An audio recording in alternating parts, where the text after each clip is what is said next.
오늘은 식당에서 절대 먹으면 안 되는 반찬 3가지에 대해 이야기해 보겠습니다.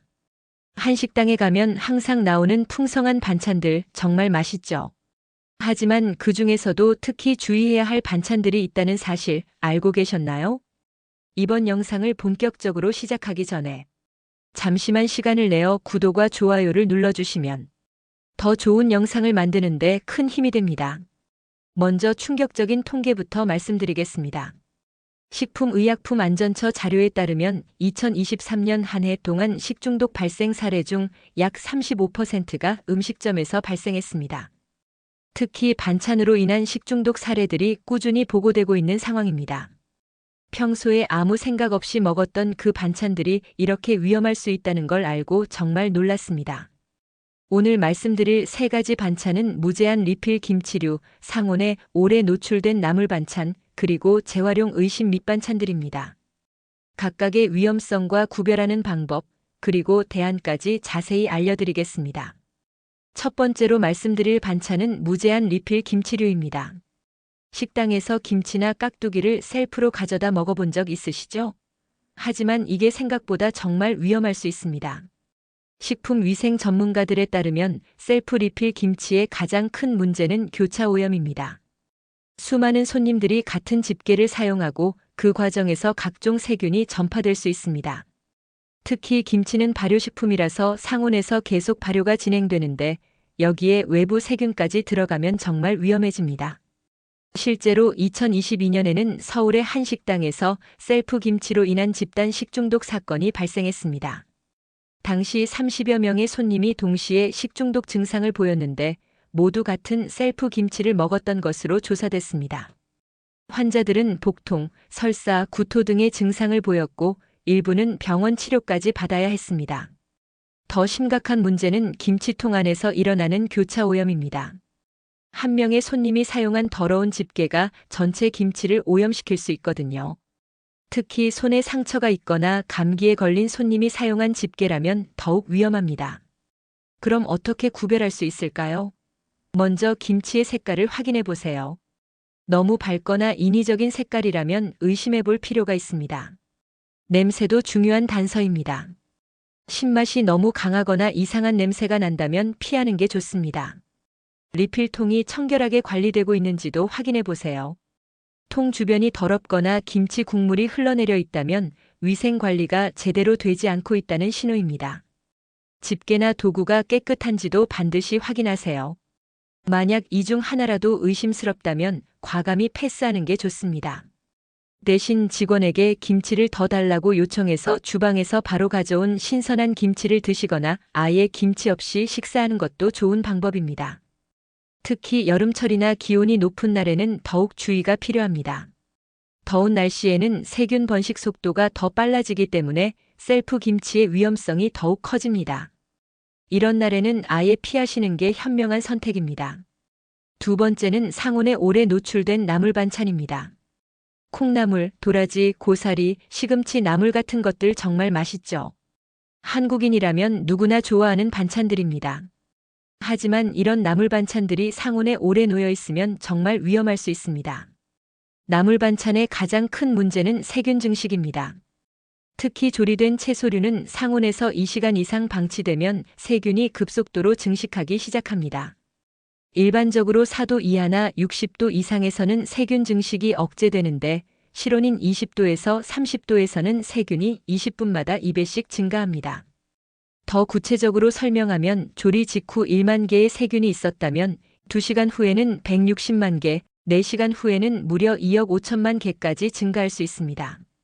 이 정도 세균 수는 식중독을 일으키기에 충분한 수준입니다. 특히 여름철에는 더욱 위험합니다. 2023년 여름에는 부산의 한 식당에서 상온에 방치된 나물 반찬으로 인해 20여 명이 식중독에 걸린 사건이 있었습니다. 당시 환자들은 모두 복통, 설사, 구토 등의 증상을 보였고 일부는 병원 치료까지 받아야 했습니다. 조사 결과 문제가 된 건 4시간 이상 상온에 방치된 콩나물 무침이었습니다. 나물 반찬이 위험한 또 다른 이유는 수분 함량이 높기 때문입니다. 세균은 수분이 많은 환경에서 더 빠르게 번식합니다. 특히 콩나물, 숙주나물 같은 경우는 수분 함량이 90% 이상이라서 세균 번식에 최적의 조건을 제공합니다. 여기에 양념으로 들어가는 마늘, 파, 생강 등도 세균 번식을 촉진할 수 있습니다. 더 심각한 문제는 나물 반찬에서 번식하는 세균의 종류입니다. 대표적으로 살모넬라균, 황색 포도상구균, 대장균 등이 있는데 이런 세균들은 식중독을 일으킬 뿐만 아니라 심한 경우 생명까지 위험할 수 있습니다. 특히 면역력이 약한 어린이나 노약자에게는 더욱 치명적일 수 있습니다. 그럼 어떻게 판단할 수 있을까요? 먼저 나물의 색깔을 확인해 보세요. 원래 색깔에서 변색되었거나 시들어 보인다면 위험 신호입니다. 특히 시금치나물이 검게 변했거나 콩나물이 갈색으로 변했다면 절대 드시지 마세요. 물기가 많이 생기거나 끈적한 느낌이 든다면 세균이 이미 번식하기 시작했다는 뜻입니다. 냄새도 중요한 판단 기준입니다. 신맛이나 이상한 냄새가 난다면 절대 드시지 마세요. 특히 발효된 듯한 시큼한 냄새나 썩은 냄새가 난다면 이미 상한 상태입니다. 나물 반찬을 젓가락으로 집었을 때 끈적하게 늘어난다면 이것도 위험한 신호입니다. 식당 환경도 살펴보세요. 식당이 덥고 습한 환경이라면 나물 반찬의 위험성이 더욱 높아집니다. 에어컨이 제대로 작동하지 않아서 실내 온도가 높거나 습도가 높은 날에는 특히 주의가 필요합니다. 반찬이 냉장 보관되지 않고 테이블에 계속 놓여 있다면 의심해 봐야 합니다. 반찬통의 상태도 확인해 보세요. 반찬통 주변에 물방울이 맺혀 있거나 통 바닥에 물이 고여 있다면 오래 방치되었다는 증거입니다.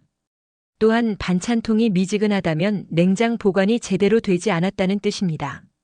안전한 대처 방법을 알려드리겠습니다. 첫째, 반찬을 받자마자 바로 드세요. 오래 놔두지 마시고요. 나물 반찬은 특히 빨리 드시는 게 좋습니다. 둘째, 의심스러우면 직원에게 신선한 반찬으로 바꿔달라고 요청하세요. 대부분의 식당에서는 흔쾌히 교체해 줍니다. 셋째, 여름철이나 더운 날에는 아예 나물 반찬은 피하는 것도 좋은 방법입니다. 특히 주의해야 할 나물 반찬들을 구체적으로 말씀드리면 콩나물 무침, 숙주나물, 시금치나물, 도라지 무침, 고사리나물 등입니다. 이런 반찬들은 수분 함량이 높고 조리 과정에서 가열 살균이 충분하지 않을 수 있어서 더욱 주의가 필요합니다. 반대로 무말랭이나 마른 오징어 같은 건조한 반찬들은 상대적으로 안전한 편입니다. 나물 반찬을 안전하게 드시는 추가 팁을 알려드리겠습니다. 가능하다면 뜨거운 나물 반찬을 선택하세요. 갓 조리되어 뜨거운 상태로 나오는 나물은 세균이 사멸된 상태이므로 안전합니다. 또한 개인 접시에 덜어서 드시고 공용 젓가락 사용은 피하세요. 만약 나물 반찬을 드신 후 이상 증상이 나타난다면 즉시 대처하세요. 식중독 초기 증상은 보통 식사 후 2-6시간 이내에 나타납니다. 복통, 설사, 구토, 발열 등의 증상이 나타나면 즉시 병원을 방문하시고 충분한 수분 섭취를 하세요. 세 번째는 정말 민감한 이야기인데요. 재활용 의심 밑반찬입니다. 이 부분은 정말 조심스럽게 말씀드려야 할 것 같습니다. 물론 모든 식당이 그런 건 아니지만 일부 식당에서는 아직도 손님이 먹지 않은 반찬을 재사용하는 경우가 있습니다. 사실 이건 식품위생법상 명백한 위반 행위입니다. 2008년부터는 반찬 재사용이 법적으로 금지되어 있습니다. 위반 시에는 영업정지나 과태료 등의 처벌을 받을 수 있습니다. 구체적으로는 1차 위반 시 과태료 200만 원, 2차 위반 시 과태료 400만 원, 3차 위반 시에는 영업정지 15일의 처벌을 받게 됩니다. 하지만 아직도 일부 식당에서는 이런 일들이 벌어지고 있는 게 현실입니다. 2019년에는 대구의 한 식당에서 반찬 재활용이 적발되어 큰 논란이 되었습니다. 당시 이 식당은 손님이 먹지 않은 김치, 멸치볶음, 장조림 등을 다시 다른 손님에게 제공했던 것으로 밝혀졌습니다. 더 충격적인 건 이런 행위가 몇 년간 지속되어 왔다는 점이었습니다. 심지어 일부 반찬은 하루 종일 재사용되어 수십 명의 손님이 돌려가며 먹었던 것으로 조사됐습니다. 재활용 반찬의 가장 큰 문제는 위생상의 위험성입니다. 다른 손님의 침이나 세균이 묻어 있을 수 있고 보관 과정에서 추가적인 오염이 발생할 수 있습니다. 또한 얼마나 오래된 음식인지 알 수 없어서 식중독의 위험성이 매우 높습니다. 특히 코로나19와 같은 감염병이 유행하는 시기에는 더욱 위험할 수 있습니다. 재활용 반찬에서 발견되는 세균의 종류도 매우 다양합니다. 구강 내 세균부터 시작해서 손에 있는 각종 세균, 그리고 보관 과정에서 증식하는 세균까지 정말 많은 종류의 세균이 검출될 수 있습니다. 2020년 한 연구기관에서 재활용 의심 반찬을 조사한 결과 일반 세균수가 정상 기준치의 100배 이상 검출된 경우도 있었습니다. 그럼 어떻게 구별할 수 있을까요? 먼저 반찬의 양을 확인해 보세요. 새로 만든 반찬이라면 적당한 양이 담겨 있을 텐데 재활용 반찬은 양이 애매하게 적은 경우가 많습니다. 완전히 새 것도 아니고 완전히 비지도 않은 그런 애매한 상태 말이죠. 특히 한 접시에 반찬이 듬성듬성 있거나 한쪽으로 치우쳐져 있다면 의심해 볼 필요가 있습니다. 반찬 그릇도 중요한 단서입니다. 그릇에 이전 음식물 흔적이 보이거나 완전히 깨끗하지 않다면 의심해 볼 필요가 있습니다. 특히 그릇 가장자리나 바닥 부분을 자세히 살펴보세요. 기름때나 양념이 완전히 제거되지 않은 채로 있다면 설거지가 제대로 되지 않았다는 뜻입니다. 온도도 확인해 보세요. 같은 반찬인데도 일부는 차갑고 일부는 미지근하다면 이상합니다. 새로 만든 반찬이라면 온도가 균일할 텐데 재활용 반찬은 보관 상태에 따라 온도가 다를 수 있습니다. 특히 냉장고에서 꺼낸 지 얼마 안 된 부분과 실온에 오래 놓여있던 부분의 온도 차이가 날 수 있습니다. 색깔이나 질감도 살펴보세요. 같은 반찬인데도 색깔이 다르거나 질감이 다르다면 의심스럽습니다. 이는 만든 시간이 다르거나 보관 방법이 달랐을 가능성을 시사합니다. 예를 들어 멸치볶음의 경우 일부는 바삭하고 일부는 눅눅하다면 만든 시간이 다를 가능성이 높습니다. 가장 확실한 증거는 젓가락 자국이나 손님이 건드린 흔적입니다. 새로 만든 반찬이라면 이런 흔적이 있을 리 없겠죠.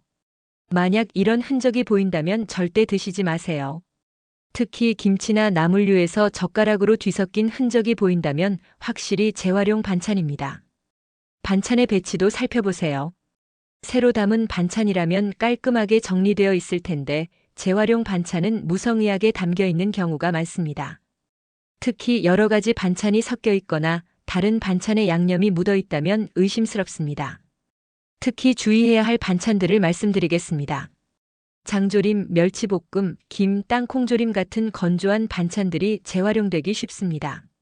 이런 반찬들은 수분이 적어서 재활용해도 티가 잘 나지 않거든요. 또한 오래 보관해도 겉보기에는 큰 변화가 없어서 더욱 위험합니다. 반대로 국물이 있는 반찬이나 생채소는 재활용하기 어려워서 상대적으로 안전한 편입니다. 단무지나 깻잎 장아찌 같은 절임류도 주의가 필요합니다. 이런 반찬들은 원래부터 시큼한 맛이 나기 때문에 약간 상해도 구별하기 어렵습니다. 또한 보존성이 좋아서 여러 번 재사용될 가능성이 높습니다. 김 같은 경우는 특히 조심해야 합니다. 바삭함이 없어지고 눅눅해진 김은 오래된 증거입니다. 새로 구운 김이라면 바삭한 소리가 나면서 부서져야 하는데 재활용된 김은 질기고 눅눅합니다. 만약 재활용 반찬이 의심된다면 어떻게 해야 할까요? 먼저 정중하게 직원에게 반찬을 새 것으로 바꿔달라고 요청하세요. 대부분의 식당에서는 이런 요청을 거절하지 않습니다. 반찬이 좀 이상한 것 같은데 새 것으로 바꿔주실 수 있나요? 라고 말하시면 됩니다. 만약 거절한다면 그 자체로 의심스러운 일이죠. 두 번째 방법은 아예 반찬을 거부하고 메인 요리만 주문하는 것입니다. 반찬은 필요 없으니 밥과 메인 요리만 주세요라고 말하시면 됩니다. 건강이 가장 중요하니까 조금 불편하더라도 과감한 선택을 하시길 바랍니다. 세 번째는 다른 식당 이용을 고려하는 것입니다. 한번 의심스러운 일이 있었다면 그 식당의 전반적인 위생 관리에 문제가 있을 가능성이 높거든요. 신뢰할 수 없는 식당에서는 계속 식사하지 않는 것이 현명합니다. 이제 안전한 외식을 위한 추가 팁들을 알려드리겠습니다. 식당 선택부터 신중하게 하세요. 위생 등급이 우수나 좋음으로 표시된 곳을 선택하시는 게 좋습니다. 이런 정보는 식품안전나라 홈페이지에서 확인할 수 있습니다. 또한 지역 보건소에서 발표하는 위생 점검 결과도 참고하세요. 손님이 많고 회전율이 빠른 식당을 선택하세요. 손님이 많다는 건 그만큼 음식이 빨리 소진되고 새로 만들어진다는 뜻입니다. 반대로 손님이 별로 없는 식당은 반찬이 오래 방치될 가능성이 높습니다. 특히 점심시간이나 저녁시간에 손님이 많은 곳을 선택하세요. 가능하다면 주방이 보이는 오픈 키친인 곳을 선택하세요. 주방이 공개되어 있으면 위생 관리에 더 신경 쓸 수밖에 없거든요. 또한 음식을 만드는 과정을 직접 볼 수 있어서 안심이 됩니다. 음식을 만드는 모습이 깔끔하고 체계적인지 관찰해 보세요. 반찬 확인법도 숙지하세요. 반찬이 차갑게 나오는지 확인하세요. 차가운 반찬은 냉장 보관되었다는 증거입니다. 이상한 냄새나 색깔 변화가 있는지 체크하세요. 조금이라도 의심스럽다면 주저하지 말고 교체를 요청하세요. 자신의 건강을 지키는 것이 가장 중요합니다. 식사 시간대도 고려하세요. 가능하다면 식사 시간 피크 타임에 방문하세요. 이 시간대에는 음식 회전율이 빨라서 신선한 반찬을 받을 가능성이 높습니다. 반대로 애매한 시간대인 오후 3-4시나 저녁 늦은 시간은 피하는 게 좋습니다. 개인 위생 관리도 중요합니다. 식사 전에는 반드시 손을 씻으세요. 가능하다면 개인 수저를 사용하시고 의심스러운 음식은 과감히 포기하세요. 건강보다 중요한 건 없으니까요. 또한 식사 후에도 손을 깨끗이 씻는 습관을 기르세요. 마지막으로 식중독 증상을 알아두시는 것도 중요합니다. 식사 후 2시간에서 72시간 사이에 복통, 설사, 구토, 발열 등의 증상이 나타날 수 있습니다. 이런 증상이 나타나면 즉시 병원을 방문하시고 가능하다면 먹었던 음식을 기록해 두세요. 심한 경우 탈수나 전해질 불균형이 올 수 있으므로 빠른 치료가 필요합니다. 특히 어린이나 노약자, 임산부, 면역력이 약한 분들은 더욱 주의가 필요합니다. 이런 분들은 평소보다 더 엄격한 기준으로 음식을 선택하시길 바랍니다.